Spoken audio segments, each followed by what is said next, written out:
Jadi ilmunya mesti benar. Makanya ini nggak lama lagi sudah masuk Zulhijjah. Maka tolong penyembelihan yang benar. Kami mohon maaf bukan mau mengiklankan, hanya ingin menyelamatkan. Kami selalu mengundang juleha untuk nyembelihin. Juleha itu bukan perempuan, juru sembelih halal. Suami ibu yang macam-macam serahkan ke juleha. Mama izin nggak kalau papa? Izin pak, izin. Ini nomor juleha. Biar mereka selesaikan secepatnya. Dia setuju kelihatan. Nah, tolong sembelihannya benar. Bismillahirrahmanirrahim. Assalamualaikum Ustaz Somad. Suaranya tergesa-gesa dengan napas tersengal-sengal. Ustaz Somad, ini ada kecelakaan, truk nabrak kambing. Boleh kami sembelih? Ini sebentar lagi mati. Iya, sembelih cepat, sembelih. Udah selesai, baru saya mikir, kambing siapa? Mangaraja. Orang Melayu maksudnya bukan lawan dari Melaku. Orang Melayu ada juga yang namanya pakai singa. Di Indragiri Riau namanya Narasinga. Sebelum Islam masuk, diabadikan sebagai nama stadion sekarang. Namanya Stadion Narasinga. Dan di Inggris juga ada pakai nama singa. Namanya Richard the Lion Heart. Lion singa, heart hati. Si Richard berhati singa, saking kerasnya dia. Jadi anak ibu nanti kalau lahir kasih namanya Asad. Asad itu singa. Atau kalau mau pakai bahasa Jawa, macan. Oh, macan bukan singa Pak Ustaz. Nah, kenapa singa yang dijadikan sebagai raja hutan? Kalau mau tahu ya pastinya ya tanya sendiri.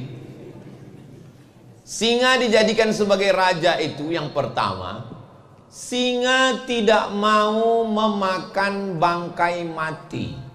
Dia hanya mau memakan hasil buruannya. Makanya singa itu walaupun dia tua, dia akan tetap berburu sampai akhirnya dia berhasil menangkap binatang buruan dan dialah yang mengambilnya. Itu maka dia disebut sebagai raja. Dia tidak mau mengambil sisa. Pantang bagi singa mengambil sisa binatang lain. Dia pasti akan menerkam, mencabik-cabik, memakan. Nah, jadi kalau mau belajar dari singa, makan dari hasil tetes peluh keringat sendiri. Mudah-mudahan kita ini semua yang berusaha dengan hasil usaha kita, bukan dari hasil korupsi, bukan dari hasil tipu-tipu, bukan dari hasil bohong. Kalau ada yang tersinggung berarti pelakunya. Kuncin dengar tausiah Ustaz Somad itu satu aja, jangan tersinggung. Beberapa jamaah tersinggung pulang meninggal.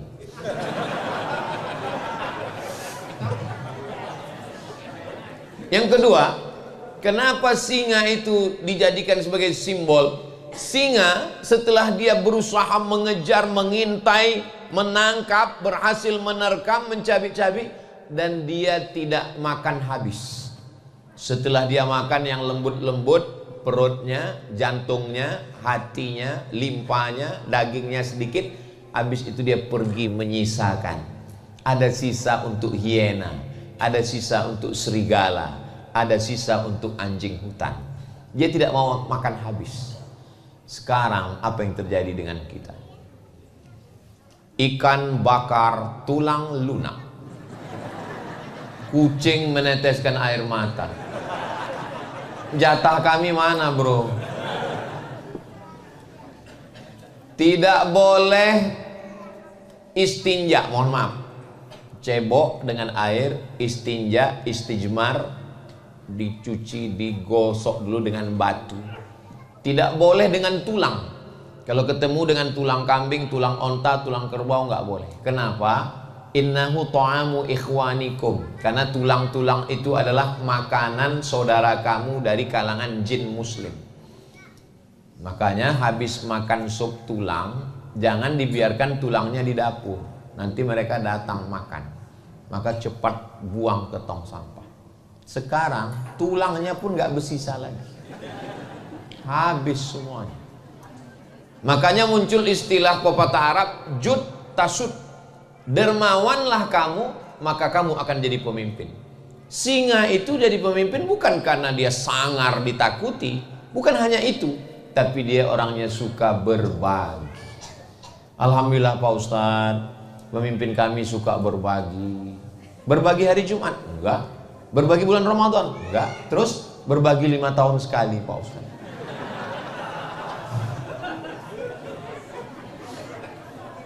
Jadi jangan habiskan makanan.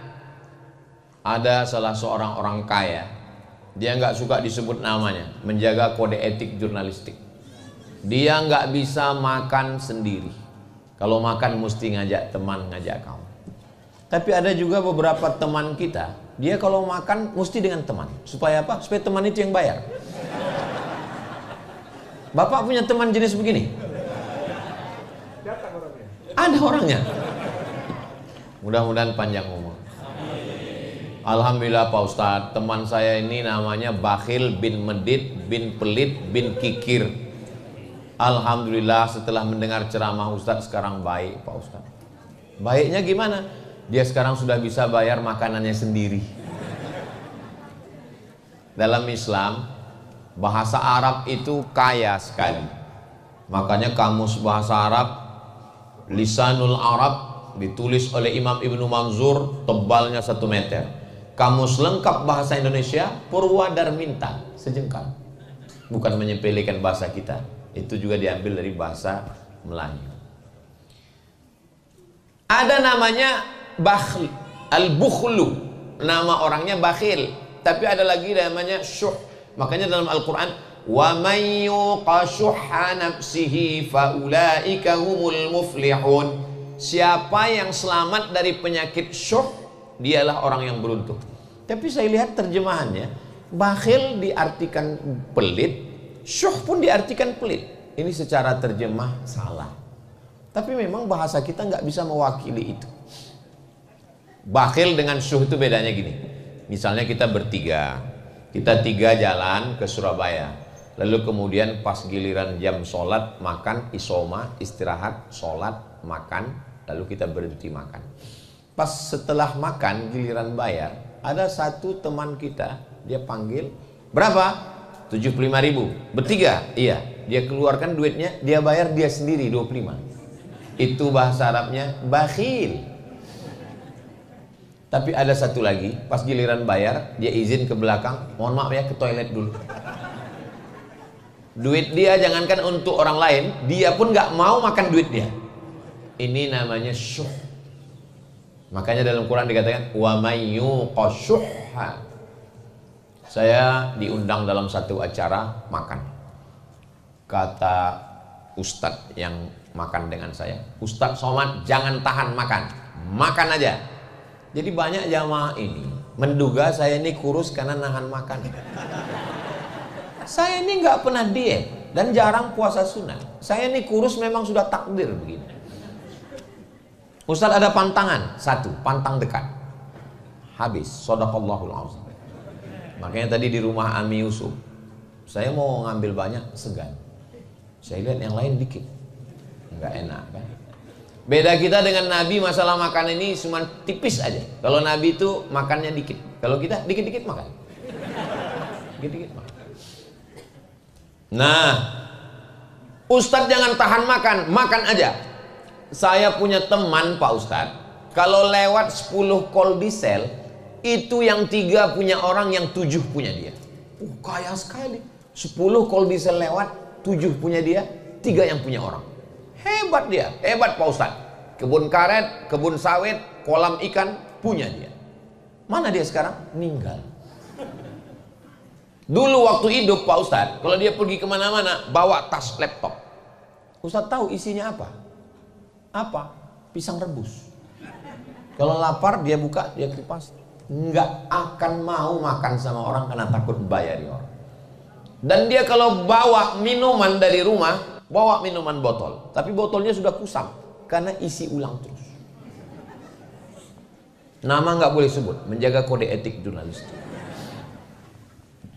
Apa yang terjadi? Ternyata semua hartanya hilang. Surat koldisel berganti nama orang. Surat tanah kebun sawit berganti nama orang. Surat rumah berganti nama orang. Surat nikah? Jangan kuat-kuat, Bu. Surat nikah hanya bertahan 4 bulan 10 hari. Setelah itu mereka pun dipinang bronis, berondong manis. Saya tahu kalian senyum, tapi hati kalian hancur berkeping. Kalau galah patah bisa disambung, kaca retak bisa direkat, hati yang sakit kemana obat akan dicari. Saya khawatirnya jamaah setelah ini datang ke Pak Wali dan Pak Wakil Wali Kota, tolong Ustadz Somad jangan dibawa lagi kemari, Pak.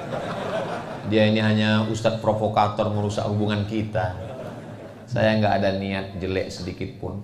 Saya cuma mau ngasih tahu bahwa singa, karena tadi memang judulnya binatang dan serangga. Singa itu bisa jadi raja karena suka berbagi. Maka berbagilah selagi mampu.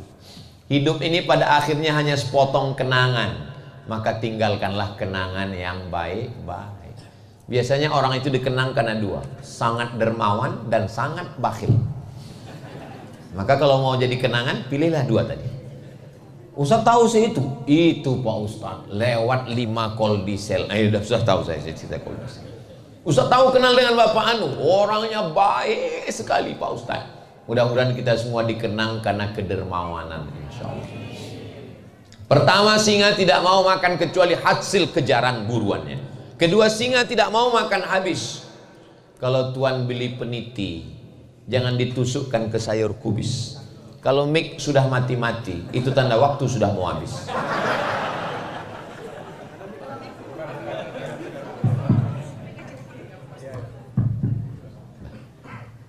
Saya sudah banyak tausiah kemana-mana, tapi baru inilah masjid yang menyediakan 3 mikrofon. Luar biasa masjid ini. Pasti masyarakat sekitar ini adalah singa-singa semua. Diaminkan. Artinya suka berbagi. Kadang di masjid itu kita sholat, lantainya pun semen kasar, nempel pasir, bukan cuma pasir, kuku pun nempel di kena gitu. Tapi di masjid kita cobalah lihat, keramiknya manjat sampai ke dinding. Untung nggak ada tukang yang pandai memasang keramik di atap. Kalau ada pakai atap juga. Di atas ini pula kaca. Ini saya ke atas ini seakan-akan sedang melihat ikan mas koki. Hai Besti.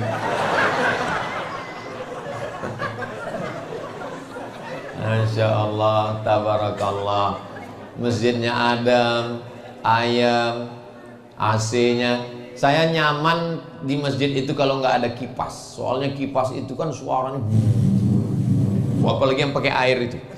Selesai tausiah baju kita basah. Jamaah sekalian. Tapi di masjid ini kita tenang dan nggak ada kotak lewat. Kenapa? Karena semua pakai keris. Jadi jamaah setiap masuk. Tapi perlu saya kasih tahu ya Bapak Ibu, tidak semua jamaah yang keris itu dia nyumbang. Ada juga yang cuma foto. Dan ada satu rahasia lagi. Kalau kotak seminim-minimnya uang kertas 1000. Tapi kalau keris bisa ngasih 1 rupiah. Ustaz kok tahu? Saya pernah nyoba. Diajari sama orang BI, Bank Indonesia. Ustaz Somad pakai keris ini bisa nyumbang. Keris, Q-nya itu kris, quick. Q-nya itu artinya quick, artinya cepat. Ris, R-nya itu response code. Jadi dia cepat merespon. Kode yang cepat merespon. Begitu kita scan, langsung merespon. Makanya kalau ada suami yang lambat merespon, tempelkan ke dinding.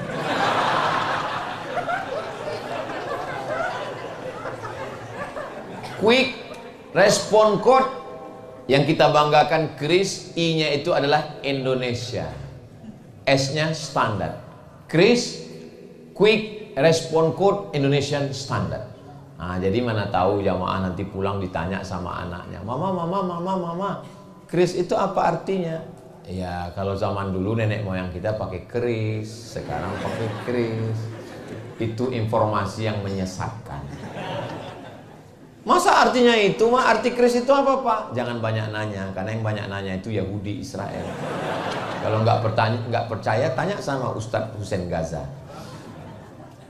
Pak Wali Kota, Wakil Wali Kota, Ketua DPRD, beserta anggota, Bapak Kapolresta, Bapak Dandim dan Ramil, para alim ulama, para asatiz, Aswaja Center, semua yang berhadir ini dimuliakan Allah Subhanahu wa Ta'ala.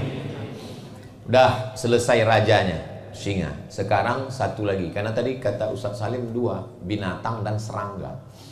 Serangga yang mau kita bahas ini adalah masalul mu'minin kamatsalin nahli. Orang beriman itu seperti lebah. Kenapa orang beriman itu seperti lebah? Ternyata setelah diteliti, lebah itu ada 4 keistimewaannya.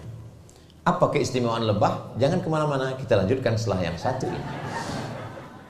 Kalau masuk TV gitu biasanya, iklan mau lewat.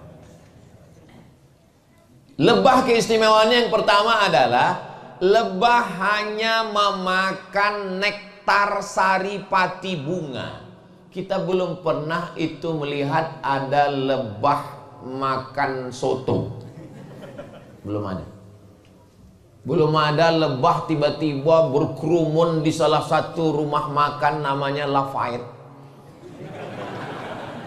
Belum ada. Ustaz kok tahu? Saya kan sering ke sana. Kemarin waktu Idul Fitri, saya dengan keluarga saya semua saya bawa ke sana. Mau ngasih tahu aja. Jadi lebah itu tidak mau makan yang jelek-jelek. Itulah kenapa Nabi mengatakan orang beriman itu seperti lebah, karena makanannya hanya yang baik-baik saja. Suatu ketika saya musafir, jalan, kami pun mampir ke rumah makan. Saya ambil ayam, saya ambil daging kambing, saya ambil ikan, saya ambil semua. Ada bapak yang satu ini, dia cuma ngambil sambal aja. Terus saya bilang, Bapak kenapa nggak makan daging ayam? Kenapa nggak makan sapi? Kenapa nggak makan daging? Dia jawabnya pendek. Mohon maaf ya Pak Ustadz, saya nggak tahu siapa yang motong. Saya sudah habis. Itu kalimat dia itu nendang banget loh. Menusuk ke jantung saya. Maksudnya kalaupun dia jaga makanan, janganlah dia ngomong gitu di depan saya. Jaga juga lah perasaan saya kan. Saya ini kan ustaz. Masa dia ngomong begitu? Mudah-mudahan dia nonton video ini. Bilang aja saya ini Pak Ustadz lagi gimana, pakai bahasa yang halus lah. Masa dia bilang saya nggak tahu siapa yang motong. Ternyata memang rumah sembelih kita, Pak Wali, tolonglah buatkan bekerja sama dengan Muhammadiyah, Nahdlatul Ulama, Majelis Ulama Indonesia, pengawasan rumah potong. Setelah diawasi rupanya binatang ini nggak mati dipotong, mati kaget. Satu narik kakinya, satu narik tanduknya, satu narik, akhirnya mati. Padahal yang motong itu mesti putus urat nafas dan urat makan. Banyak yang motong nggak punya ilmu, begitu dipotong darah lepas keluar, habis itu ikatan sapi dilepaskan. Begitu selesai sapinya berdiri. Malah dipanggil Ustadz Ruqyah. Allahu la ilaha illa huwal hayyul qayyum. Inilah masyarakat kita ini. Salah-salah dikit jin, salah-salah sedikit jin. Kata jin, aku nggak pernah ganggu sapi gitu.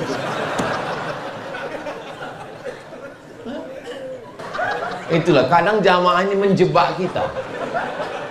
Saya sering terjebak. Mestinya saya tanya dulu, ini punya siapa? Kulu, makanlah min thayyibat, yang baik-baik. Yang jahat itu mata, jelalatan. Yang jahat itu telinga, nguping pembicaraan orang. Yang jahat itu tangan, mengganggu, tanda tangan yang gak benar. Yang jahat itu kaki, yang jahat itu kemaluan. Tapi tangan, mata, kaki, kemaluan dapat perintah dari siapa? Dari otak. Otak yang memerintahkan ini semua. Apa kata otak? Buat ini, buat ini. Makanya kalau otak sudah tidak sempurna, suami saya itu Pak Ustadz orangnya nakal, jahat, tapi sekarang sudah di rumah tenang. Kenapa? Stroke. Mohon maaf dan mudah-mudahan saudara kita yang sakit segera sembuh. Karena nggak sempurna lagi darah dari ini. Nah, darah dari otak ini dapatnya dari mana? Darah dari otak itu dapatnya dari jantung yang berdegup dan berdetak 2 jari di bawah. Itu jantung yang normal. Biasanya detak jantung ini ada yang nggak normal. Biasanya detak jantung nggak normal itu disebabkan 2. Pertama jatuh cinta, kedua jatuh tempo.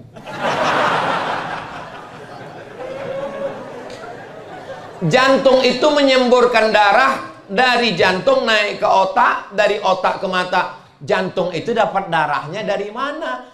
Jantung dapat darah dari makanan. Sepiring lontong sayur, rendang, gulai, bakso, mie ayam, jangan dipikirkan. Nanti menetes air liur. Saya aja teringat. Apalagi bakso Malang. Banyak iklannya di Riau. Cuman pas di Malang nggak ketemu.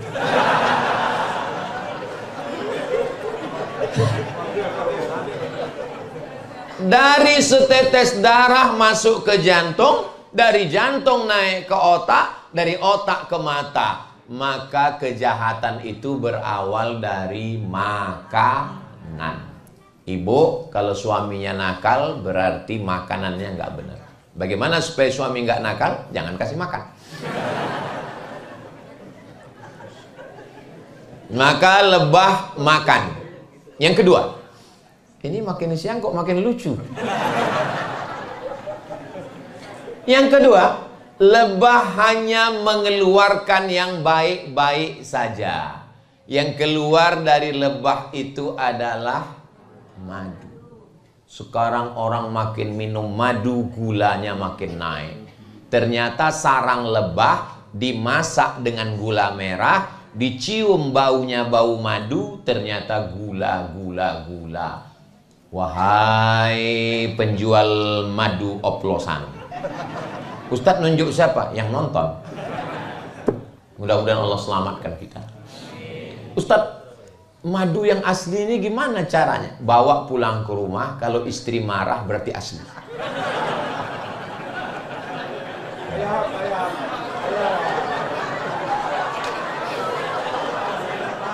Memang jam-jam segini ini telat mikir memang. Ada yang senyumnya belakangan. Nah, jadi orang beriman itu tidak pernah mengeluarkan yang tidak baik. Ngomongnya baik, tutur katanya baik. Kenapa orang tidak mau masuk Islam? Bukan karena Al-Qur'annya tidak baik, tapi perbuatan orang Islam tidak baik. Lampu hijau baru 1 detik. Tik, pen, ten. Numpang parkir di depan baru sebentar, ngamuknya bukan cuma binatang yang keluar, kebun binatang keluar. Ini bukan orang Islam. Siapa itu muslim? Man salimal muslimun min lisanihi wa yadihi. Selamat orang lain dari lisannya dan tangannya. Siapa itu? Orang yang datang menghadap Allah. Yauma la yanfa'u malun, hari itu tidak ada gunanya harta, wala banun, tidak ada gunanya anak. Harta enggak guna, anak enggak guna. Yang guna adalah man atallaha biqalbin salim, datang kepada Allah membawa hati yang salim. Itulah dia salim afillah. Tapi enggak ada gunanya hati salim kalau tauhidnya enggak benar. Qul huwallahu ahad, Allahus samad.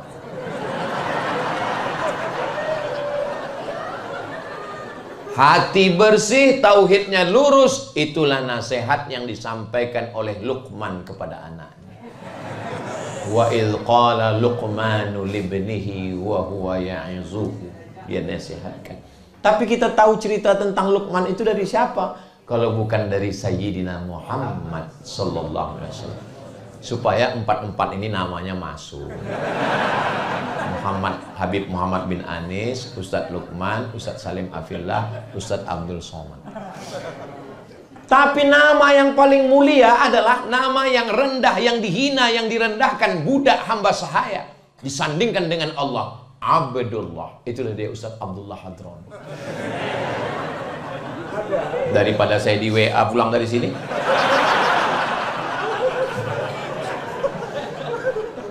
yang namanya nggak saya sebut bukan karena saya nggak hormat, tapi saya nggak ingat. Jadi orang beriman itu yang keluar baik-baik saja. Yang ketiga, lebah tidak pernah menyusahkan orang lain. Lebah hanya membuat sarang di batang pohon yang tinggi. Apa pernah lebah buat sarang di samping dapur kita? Nggak pernah. Lebah. Tapi aneh, kemarin saya lihat lebah buat sarang di gedung perpustakaan daerah. Di gedung pustaka dia buat.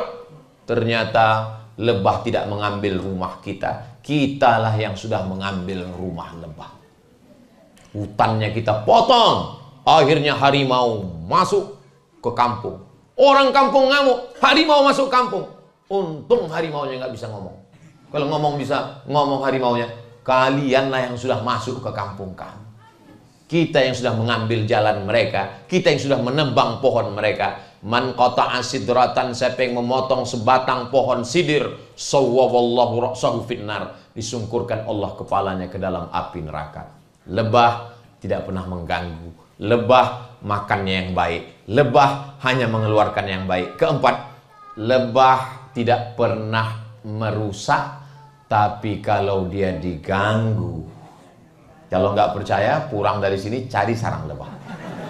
Ambil ketapel, lempar pakai batu. Sekali dia diganggu, dia akan mengejar sampai ke dalam kali sungai.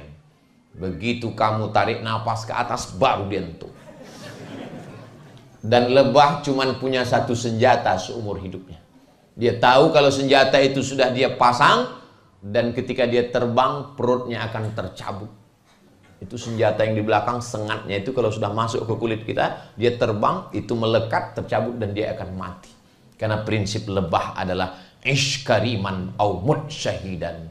Hidup mulia atau mati syahid. Lebah nggak pernah ngomong gitu. Saya saja mencoba. Saya mencoba untuk menafsirkan. Bagi lebah lebih baik putih tulang daripada putih mata. Putih mata itu maksudnya ngelihat mahasiswi yang dulu kalian antar ke kampus sudah dipinang orang lain. Lebih baik putih tulang daripada putih mata. Apa maksudnya putih tulang? Ya banting tulang lah Pak Ustadz. Mudah-mudahan apa yang saya sampaikan ini menjadi pelajaran buat saya sendiri, buat kita semua, sehingga kita bisa menjalin persaudaraan, saling berbagi, menjaga. Dan lebah itu ada tugasnya masing-masing. Ada ratu lebah, ada pasukan pencari makan, dan dia tidak pernah lupa jalan pulang. Lebah begitu dia terbang, dan dia tahu lagi jalan pulang. Malah ada orang beriman nggak tahu jalan pulang, nggak pulang-pulang, namanya Bang Toib. Mudah-mudahan kita semua bisa mengambil pelajaran dari makhluk-makhluk Allah, supaya kita fa'tabiru ya ulil absar, ambil pelajaran. Ustaz hanya boleh sampai jam 12.30, ini sudah jam 12.35. Ini sudah melanggar kode etik. Mudah-mudahan Allah mengampuni kita semua insyaallah. Madiun lemahi teles matur nuwun Allah sing balas. Itu dari Habib Muhammad bin Anis. Saya tutup dengan pantun yang dari saya. Menangkap puyuh di Bukit Selasih. Thank you dan terima kasih. Assalamualaikum warahmatullahi wabarakatuh. Jangan kemana-mana. Kita akan ada foto bersama. Jadi saya di sini, dipoto dari sini. Dan jangan lupa, soto bukan sembarang soto. Soto dimakan di tengah laut. Foto bukan sembarang foto. Selesai foto langsung diupload. Assalamualaikum warahmatullahi wabarakatuh.